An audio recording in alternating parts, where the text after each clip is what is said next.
اللہ من الشیطان الرجیم بسم اللہ الرحمن الرحیم یا ایہا الناس قد جاءتکم موعظۃ من ربکم وشفاء لما فی الصدور وہدی ورحمۃ للمؤمنین رب اشرح لی صدری ویسر لی امری واحلل عقدۃ من لسانی یفقہوا قولی۔ خواتین و حضرات، آج کی اس عظیم اور پروقار مجلس میں آپ تمام کی خدمت میں ہدیہ سلام پیش کرتا ہوں۔ السلام علیکم ورحمۃ اللہ وبرکاتہ۔ آج کی اس بزم میں میری تقریر کا عنوان ہے قرآن کے حقوق۔ قرآن کیا ہے؟ قرآن اللہ کا کلام ہے، اللہ کی آخری وحی ہے۔ قرآن علم و حکمت کا سرچشمہ ہے۔ قرآن بھٹکے ہوئے لوگوں کو سیدھی راہ پر لانے کے لیے ایک بہترین کتاب ہے۔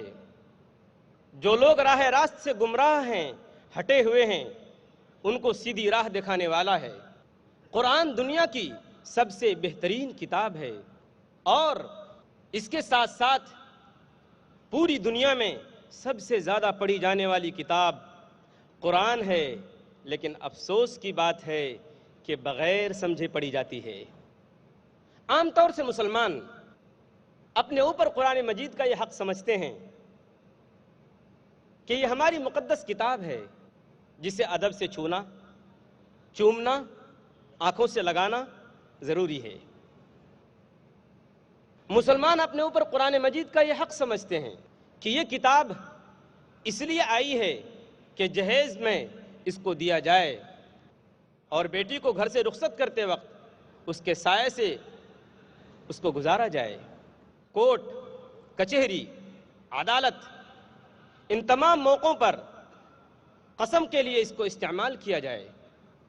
جنات کو بھگانے کے لیے اس کی صورتوں اور آیتوں کا ورد کیا جائے، اور مرنے والے کے ایصال ثواب کے لیے قرآن خوانی کا اہتمام کیا جائے، اور شفا حاصل کرنے کے واسطے اس کو تعویذ کے طور پر استعمال کیا جائے۔ عام طور سے مسلمان اپنے اوپر قرآن مجید کا یہی حق سمجھتے ہیں کہ یہی وہ بنیادی حقوق ہیں جن کے لیے قرآن کریم اتارا گیا ہے۔ لیکن جتنے بھی حقوق میں نے بتایا جو عوام کے درمیان پھیلے ہوئے ہیں، ان میں سے کوئی بھی قرآن کا حق نہیں ہے۔ ماہر القادری نے ہماری اس سوچ کا کیا ہی بہترین نقشہ کھینچا ہے کہ طاقوں میں سجایا جاتا ہوں، آنکھوں سے لگایا جاتا ہوں۔ طاقوں میں سجایا جاتا ہوں، آنکھوں سے لگایا جاتا ہوں، تعویذ بنایا جاتا ہوں، دھو دھو کے پلایا جاتا ہوں، جزدان حریر و ریشم کے اور پھول ستارے چاندی کے، پھر عطر کی بارش ہوتی ہے، خوشبو میں بسایا جاتا ہوں۔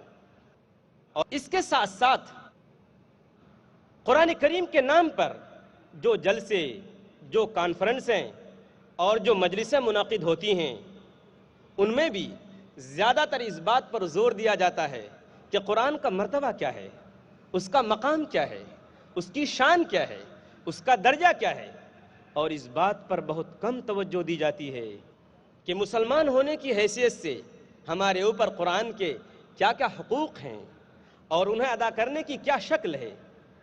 لہذا آج کی اس مجلس میں پوری دیانتداری کے ساتھ اور پوری تاکید کے ساتھ آپ تمام حضرات اور خواتین کے سامنے یہ بات رکھ رہتا ہوں کہ ہم میں سے ہر ایک مسلم مرد اور ہم میں سے ہر ایک مسلم عورت کی ذمہ داری ہے کہ وہ اپنے اندر اس بات کا احساس پیدا کرے کہ وہ قرآن کے حقوق جو میری زبان سے وہ سننے والے ہیں وہ ادا کر رہے ہیں یا نہیں، اور اگر ادا نہیں کر رہے ہیں تو انہیں ادا کرنے کی شکل و صورت کیا ہے۔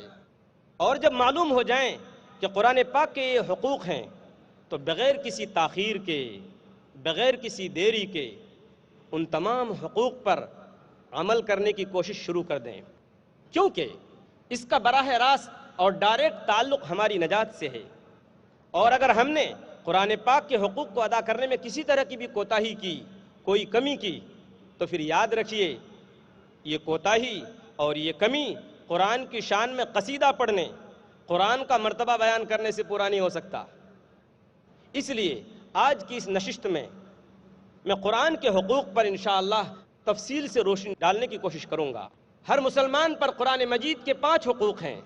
سب سے پہلا حق یہ ہے کہ قرآن کو مانے، دوسرا حق یہ ہے کہ قرآن کو پڑھے، تیسرا حق یہ ہے کہ قرآن کو سمجھے، چوتھا حق یہ ہے کہ قرآن پر عمل کرے، اور 5واں حق یہ ہے کہ قرآن کو دوسرے لوگوں تک پہنچائے۔ سب سے پہلا حق یعنی قرآن کو مانے۔ اس کا مطلب کیا ہے؟